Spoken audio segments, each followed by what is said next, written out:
Dans cette nouvelle vidéo, on se pose la grande question suivante. Pourquoi les littoraux sont-ils attractifs? Un littoral est une zone de contact entre la terre et la mer. Les littoraux attirent de plus en plus les humains. Aujourd'hui, 2 personnes sur 3 dans le monde habitent à moins de 100 km d'une côte. Cette concentration croissante des hommes et du travail sur les littoraux se nomme la littoralisation. Attention, le peuplement des littoraux n'est pas continu. Certains littoraux sont très peu peuplés, même vides. C'est le cas du littoral du Sahara. Il existe différents types de littoraux. Depuis les années 1960, les échanges maritimes connaissent une très forte augmentation. Aujourd'hui, 80% des échanges économiques mondiaux se font par la mer. On assiste donc à un développement des littoraux industrialo-portuaires.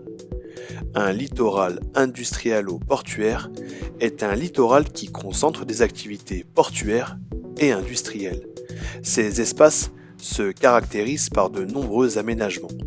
Exemple, des quais beaucoup plus grands ont été aménagés pour accueillir des navires toujours plus gigantesques comme les pétroliers ou les porte-conteneurs.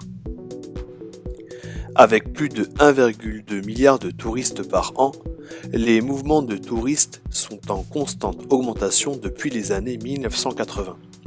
Les littoraux sont la première destination touristique mondiale. La plage, l'océan, la mer et ses activités de loisirs attirent les touristes du monde entier. On assiste donc à un développement des littoraux touristiques. Certains littoraux sont très touristiques. Exemple, la mer Méditerranée ou la mer des Caraïbes. Ces littoraux sont de plus en plus aménagés et mis en valeur pour accueillir les touristes.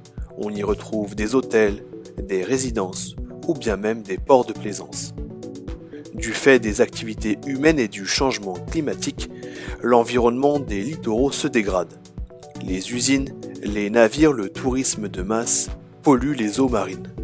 Les littoraux sont donc des espaces fragiles qu'il faut protéger. Milliards de tonnes de déchets se retrouvent chaque année dans les océans. Une photographe française spécialiste de la photo sous-marine vient de lancer un message d'alerte en provenance des côtes du Honduras. Ces clichés sont en train de faire le tour du monde sur les réseaux sociaux.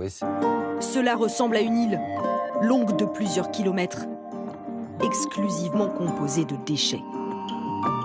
Du plastique à perte de vue, des milliers de fourchettes, de cuillères, de sacs, de bouteilles, découverts par cette expédition de plongeurs.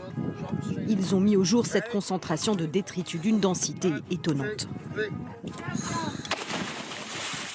Nous sommes au large du Honduras. La mer des Caraïbes est ici polluée par les rivières d'Amérique centrale. Les déchets sont déversés dans la mer, regroupés par les courants. Ils finissent par créer des mini-continents qui apparaissent dans chacune des mers du globe. À ce rythme-là, les experts estiment que dans 30 ans, il y aura plus de déchets que de poissons dans l'océan. Aujourd'hui, de nombreux acteurs comme des associations se mobilisent pour une gestion plus durable des littoraux.